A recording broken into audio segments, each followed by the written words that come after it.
Hey, yo, what's the deal? Man, it's your boy Tag from Pro Wrestling Tag. You know what I'm saying?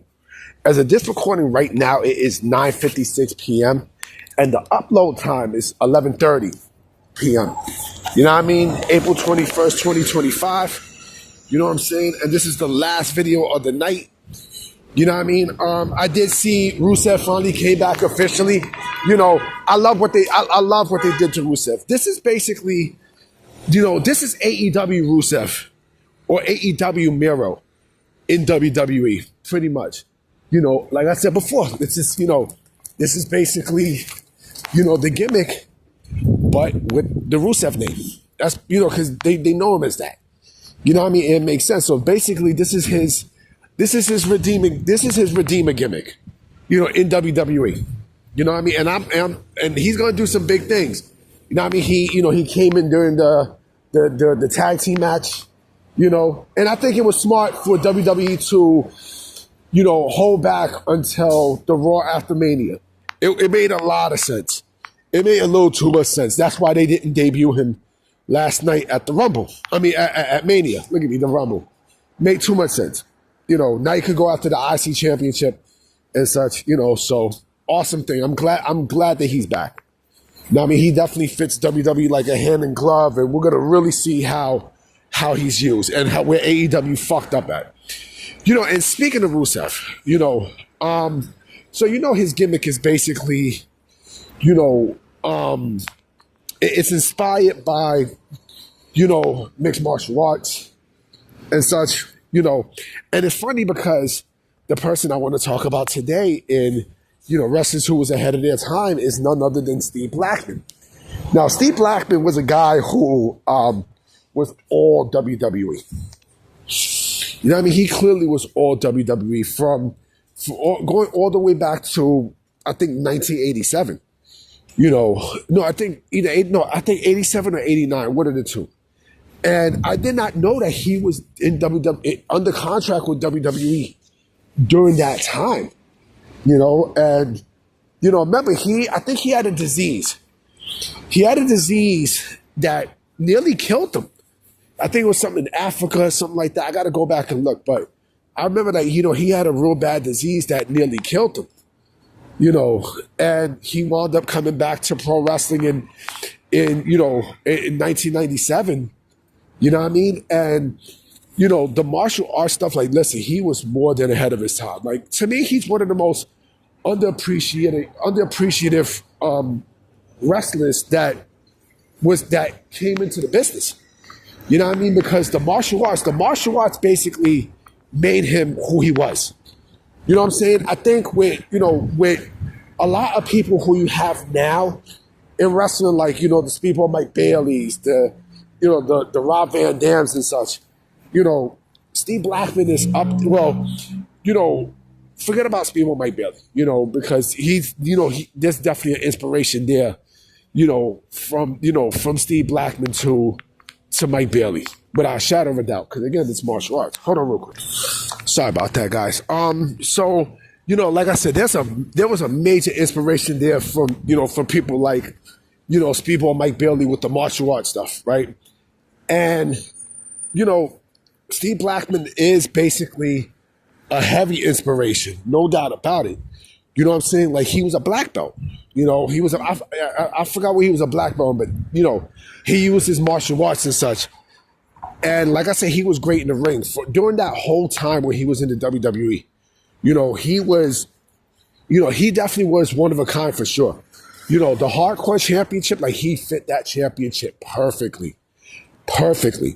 He was a staple of the Attitude Era, and also part of the Ruthless Aggression Era. Like, he was really fucking good. You know what I'm saying? Like I said, he was very unique, with the martial arts. Remember, he used to come with the sticks and everything. In mind you, like, everything he did was MMA inspired. Shit. I think, if I'm not mistaken, I think Dan Severn trained with him. Like, Steve Blackman is, he's a badass, without a shadow of a doubt. And you know what? You can actually plug him into any era, and he will fucking fit. He will legit fit. I think the thing with Steve Blackman is, I wish that they would have given him a higher level in the card. Like, I think You know, shit, going after the United States Championship would have been fucking great for Steve Blackman. You know, and I think if you put it, like I said, if you put him in now, see, if you put him in now, you know, I think he would definitely have been, you know, probably between the, you know, the World Heavyweight Championship and, you know, the secondary card, the mid card. You know what I'm saying? And again, he'd still be fucking great. He'd still be great. He's definitely, like I said, he was definitely one of those wrestlers that you can pluck him into any single era and he will fit like a hand in glove. I mean, they don't call him the lethal weapon for nothing. And you know what? Shout out to Tom Green because, and I'm gonna put the video of what Tom Green did. You know, Tom Green from WCW Deep Cuts. So he made a video about why Steve Blackman rules, and there was a lot. Like, Steve Blackman can make anything work. I mean, you can put Steve Blackman in any situation and it'll work. I mean, remember Head Cheese? Remember Head Cheese?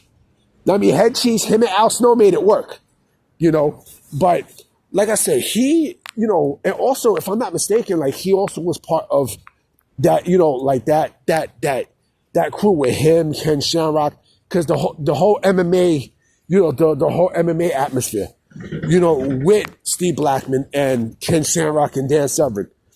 You know, like, Steve Blackman was a tough motherfucker. Don't get it twisted. Like, he was really that fucking good.